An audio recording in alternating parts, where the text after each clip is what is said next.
আসসালামু আলাইকুম everyone, welcome back to my channel. শীতের সময় মায়ের হাতের তৈরি পিঠা না খেলে শীতটাই যেন অসম্পূর্ণ থেকে যায়। এই শীতে কে কে মায়ের হাতের তৈরি পিঠাকে মিস করছেন, তারা আমার মতো মায়ের বাড়ি ঘুরতে চলে যান। আজকে আমি আমার মায়ের হাতের তৈরি ভাপা পিঠার রেসিপি আপনাদের সঙ্গে শেয়ার করব।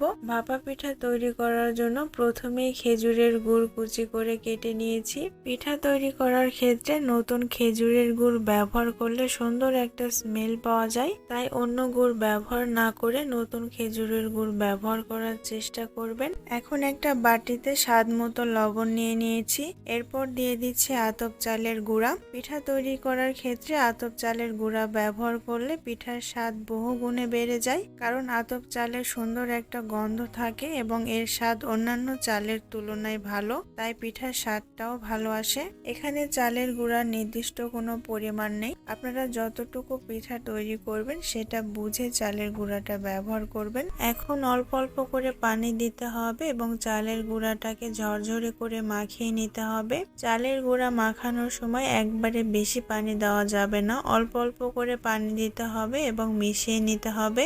যখন চালের গুঁড়োটা আর শুকনো থাকবে না এবং মাখানোর সময় হাতের সঙ্গে লেগে যাবে না এবং চালের গুঁড়ো হাতে নিয়ে মুঠো করলে দলা পেকে যাবে আর হাত দিয়ে ভেঙে ফেললে আবারও ঝরঝরে হয়ে যাবে, তখন বুঝে নিতে হবে ভাপা পিঠা তৈরি করার জন্য চালের গুঁড়াটা রেডি করা হয়ে গেছে।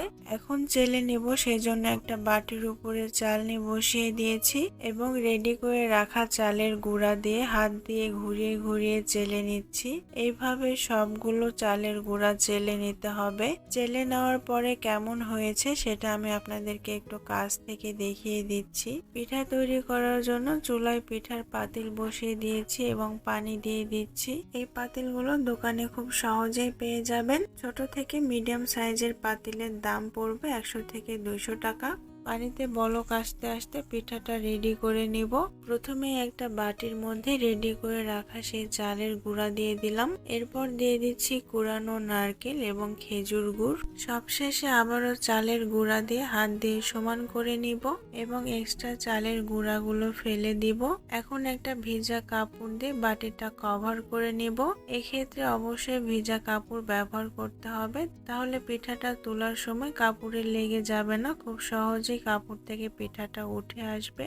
পানিতে বলক আসার পর পিঠার বাটি পাতিলের ছিদ্র বরাবর বসিয়ে কাপড়টা খুলে বাটিটা খুব সাবধানে উঠিয়ে নিব, যেন পিঠাটা ভেঙে না যায়। এখন আবারও কাপড় দিয়ে ঢেকে এভাবে রেখে দেব কিছুক্ষণের জন্য। 4 থেকে 5 মিনিট পর পিঠাটা তুলে কাপড় থেকে বের করে নিলাম। ভাপা পিঠা হতে সর্বোচ্চ 4 থেকে 5 মিনিটের মতো সময় লাগবে। ঠিক একইভাবে আমি সবগুলো পিঠা তৈরি করে নিব। এই শীতে সকালে অথবা সন্ধ্যায় গরম গরম ধোঁয়া বের হওয়া ভাপা পিঠা খেতে একদমই মিস করবেন না। আজ তাহলে এখানেই বিদায় নিচ্ছি, শীঘ্রই দেখা হবে নতুন কোনো রান্নার রেসিপি নিয়ে। সে পর্যন্ত লাইক, কমেন্ট এন্ড সাবস্ক্রাইব করে রেসিপি বাই আনাবিয়ার সঙ্গেই থাকবেন। নতুন ভিডিওর আপডেট পেতে পাশে থাকা বেল বাটনটি ক্লিক করে রাখবেন। দেখা হবে পরের ভিডিওতে। আল্লাহ হাফেজ।